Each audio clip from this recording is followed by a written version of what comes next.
এই যে।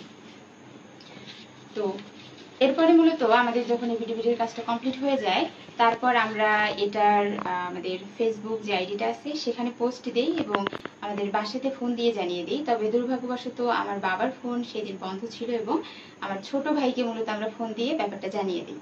এর পরবর্তীতে আমরা রাজারহাট ওসির সাথে যোগাযোগ করার চেষ্টা করি, কিন্তু তারও ফোন নাম্বার মূলত অফ ছিল, যার জন্য তার সাথে আমরা কোনো প্রকার যোগাযোগ করতে পারিনি। তো আমরা বর্তমানে যেখানে আছি আলহামদুলিল্লাহ আমরা নিরাপত্তার সাথে এবং নিজ জিম্মায় অবস্থান করছি স্বাভাবিকভাবেই। তো আমরা আমাদের মোবাইল নাম্বারটি কিছুদিনের জন্য বন্ধ রেখেছি আমাদের নিরাপত্তার জন্য। আমরা বিশ্বস্ত মিডিয়ার মাধ্যমে জানতে পেরেছি যে আমাদের ইসলাম কবুলের জন্য আমাদের প্রতিবেশী, আমাদের বন্ধু বান্ধব এবং সহপাঠীদেরকে বিভিন্নভাবে হয়রানি করা হচ্ছে।